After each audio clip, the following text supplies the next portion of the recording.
tere!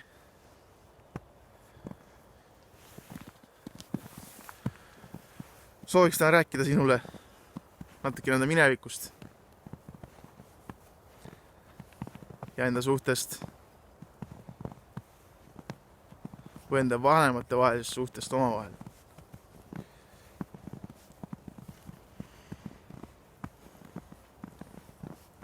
Milline see oli siis?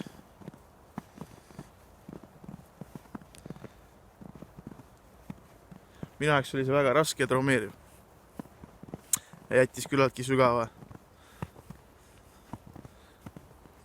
jälje psüühikasse, millega ma pidin tõsiselt vaeva nägema, et vabaneda mitte ühest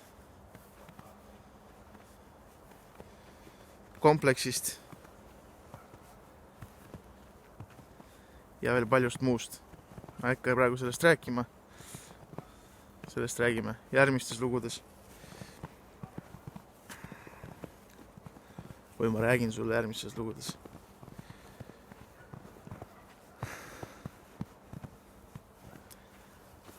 Mida ma siis nägin selles suhtes?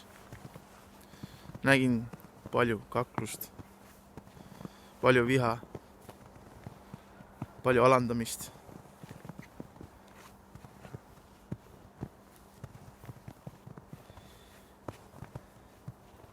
Ja mitte lugupidavat suhtumist teineteisse.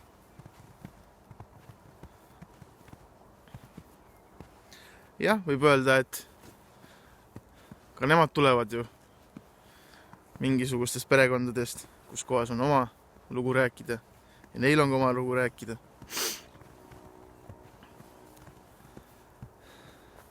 Ka nende vanemad jätsid mingisuguse jälje nende psüühikasse.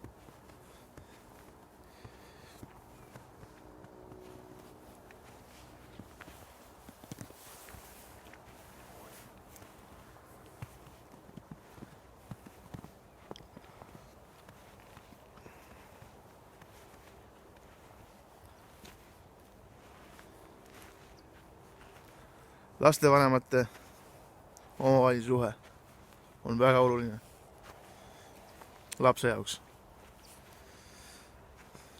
Sealt saab laps väga suure tõuke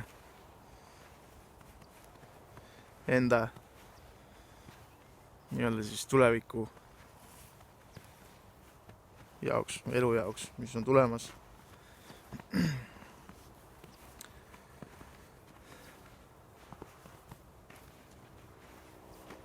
Tülid, kaklused.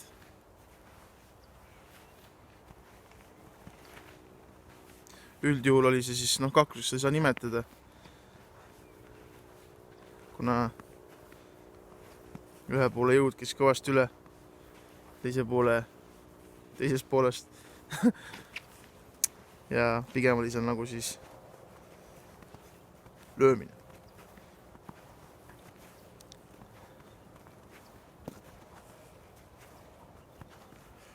Vaimne vägivald. Alati ei ole vaja inimest lüüa, selleks tal liiga teha. Võib ka teda vägistada vaimselt. Ja see toimus minu vanemate vahel pidevalt, kus hirmu all hoidmine oli pidev. Ega see suhe ei paranenudki. Alles lahutus oli see, mis parandas seda suhet. Kaks inimest läksid laiali ja sellega lõppes põhimõtteliselt teineteise ja liiga tegemine. Ja mingil määral võib öelda, et ka minu kannatused lõppesid sellega. Aga sellest piisas.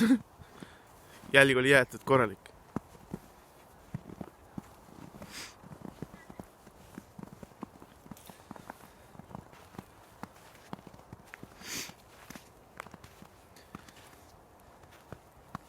Nii et, kes ei ole veel suhtesse läinud või kellel pole veel lapsi, soovitan tegeleda enda psüühikaga. enda sisemise maailmaga, vaadata, mis seal toimub. Kas tasub tuua ellu, anda elu lapsele ja pärast piinata teda.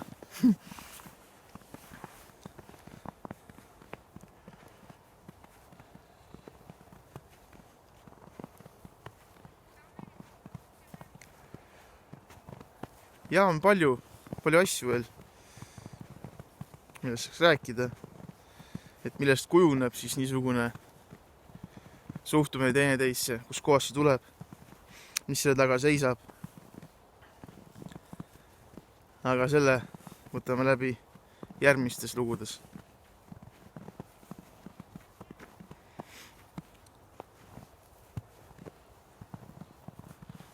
Aga siinkohal